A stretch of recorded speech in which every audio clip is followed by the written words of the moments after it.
আসসালামু আলাইকুম প্রিয় বন্ধুগণ। আপনারা নিশ্চয়ই জানেন যে মার্কিন যুক্তরাষ্ট্রের সেনা সদর দপ্তর বা সশস্ত্র বাহিনীর কেন্দ্রীয় দপ্তর পেন্টাগন, যার ক্ষমতা অপরিসীম এবং বিশ্বের সকল মার্কিন সামরিক অভিযান বা ঘাঁটি বা পর্যবেক্ষণ সব কিছুতেই তাদের নখদর্পণে। পেন্টাগন শুধু সামরিক সশস্ত্র বাহিনীর সদর দপ্তর নয়, মার্কিন প্রেসিডেন্টদের ভাগ্য নিয়ন্ত্রণও বটে। সকল মার্কিন প্রেসিডেন্টগণ পেন্টাগনের দিক নির্দেশনার বাইরে যেতে পারে না বা যায় না।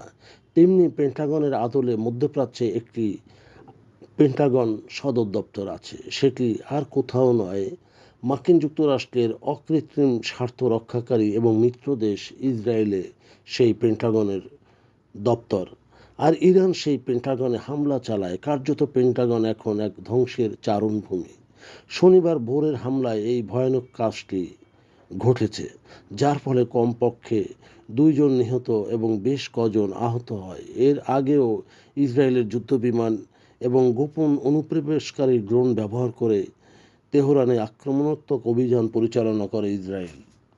যদিও মার্কিন কর্মকর্তারা ইঙ্গিত দিয়েছেন যে ইসরায়েলের হামলার আগে ইরান সক্রিয়ভাবে কোনো ধরনের অস্ত্র তৈরির চেষ্টা করছিল না।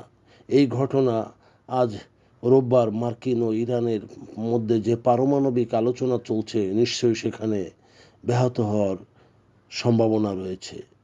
ইরানে ইসরায়েলের আক্রমণের ফলে ইরানের প্রতি আক্রমণ অনেকটা ন্যায্যতা দিয়েছে, কারণ ইরানে সর্বপ্রথম ইসরায়েলি আক্রমণ করে এবং সেটি এই পারমাণবিক আলোচনা চলাকালীন, যা মার্কিন প্রেসিডেন্ট ডোনাল্ড ট্রাম্পকেও হেড করে দেয়, যার ফলে ইসরায়েল জুড়ে এখন ধারাবাহিক ব্যালিস্টিক ক্ষেপণাস্ত্রের বন্যা বয়ে দিচ্ছে ইরান।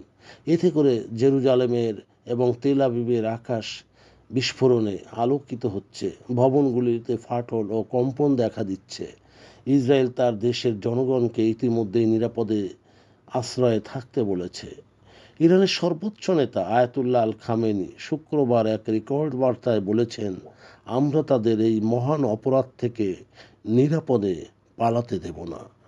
প্রিয় বন্ধুগণ, যদি আমাদের এই তথ্য গল্প আপনার ভালো লাগে তাহলে লাইক এবং শেয়ার দিন, এবং আজ আমাদের সঙ্গে থাকার জন্যে ধন্যবাদ। আমাদের ফলো দিন এবং সাবস্ক্রাইব করুন।